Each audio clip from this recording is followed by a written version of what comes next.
So we're nearly ready for the final video of this section where we'll be making a hilarious sound effects app. But before we do that, we're going to learn a couple of new ways to interact with the device, specifically swipes and shakes.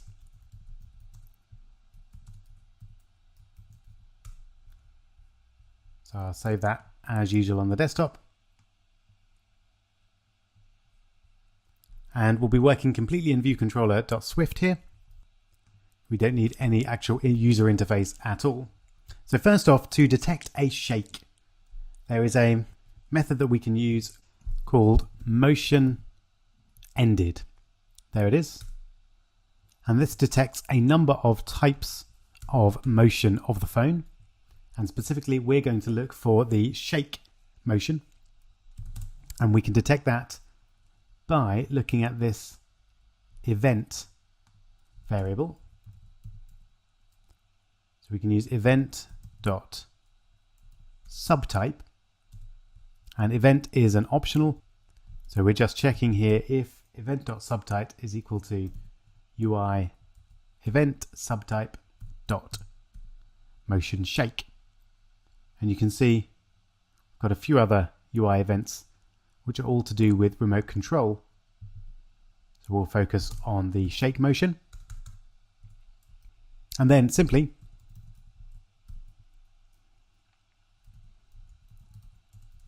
we can use device was shaken and just print that to the console. So let's have a look and see that in action. You may be wondering how I'm going to shake my device. Well, fortunately, we can provide a shake gesture from the hardware menu there. I don't have to actually shake my computer. And here we go. So let's click hardware and shake gesture. And there you go. You can see device was shaken. So you could do whatever you wanted as the result of a shake in that bit of the code. So that's shaking. Let's see how we can work with swipes. Well, this one we're going to start in viewDidLoad, and we're going to create a variable called swipe right, which is going to be a UI swipe gesture recognizer. So just like the long press gesture recognizer that we worked with a few videos ago. And the target is going to be the view controller or self. And the action is going to be a selector again.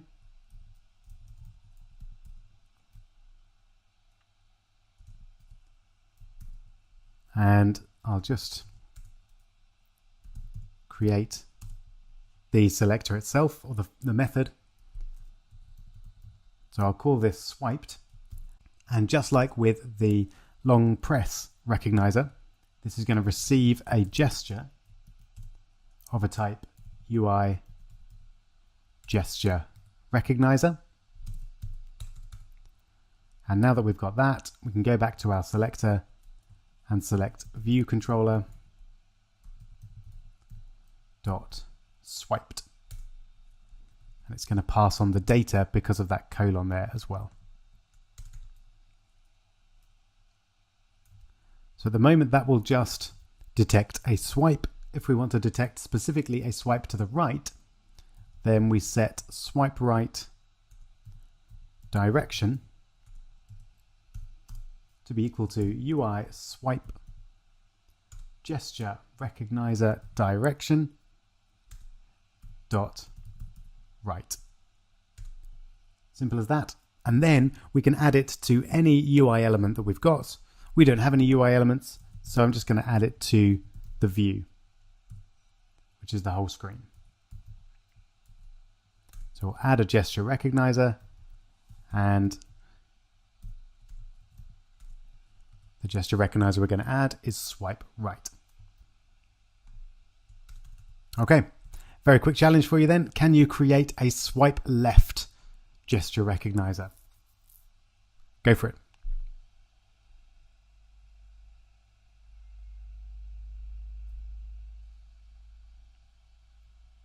Okay, hope you managed it. It is, of course, very similar to what we have here, so I'm going to call it swipe left. It's a UI swipe gesture recognizer without the direction. And then I use the predictor this time. So the target is a view controller or self, and the selector is going to be exactly the same. So view controller dot swiped, and then we set the direction again.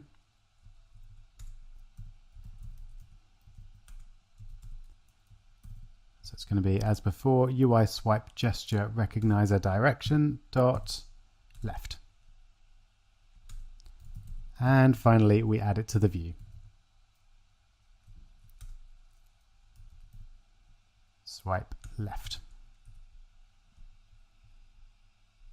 Okay. And then all we need to do over here in the swipe method is work out which swipe was done, because both of these methods call gesture.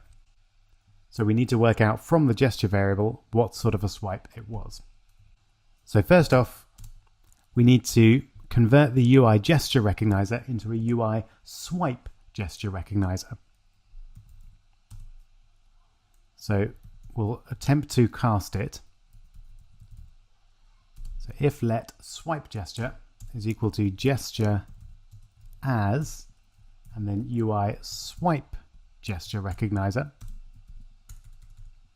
So we know it will be because there are only two methods that can call this swiped method, and they are both swipes.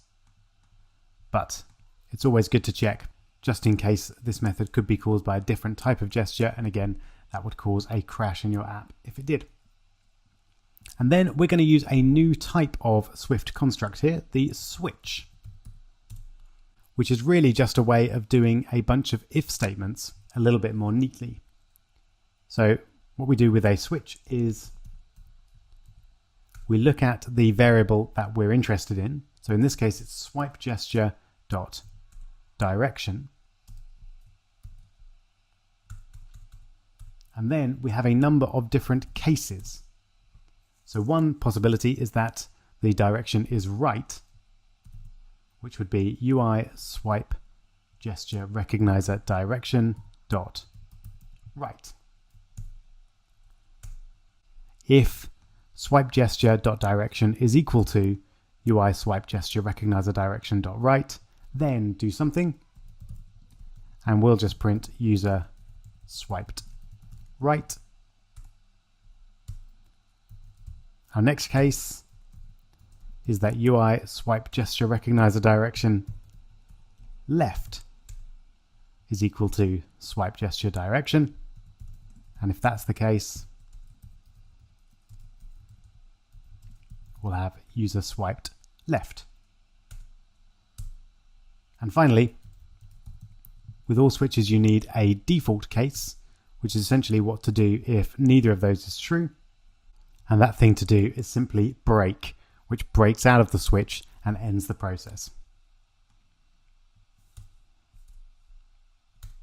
So really, a switch is just a way of doing a number of if statements in a slightly neater manner. All right, let's give it a try. So we should now be able to swipe left and right and get a result in the console. And here we go. So let's give it a try. I'm going to swipe left just by clicking and dragging. And there we go. User swipe left. And if I swipe right, we get that result there. So there we go. It's quite easy to extend that to swiping up and down, of course.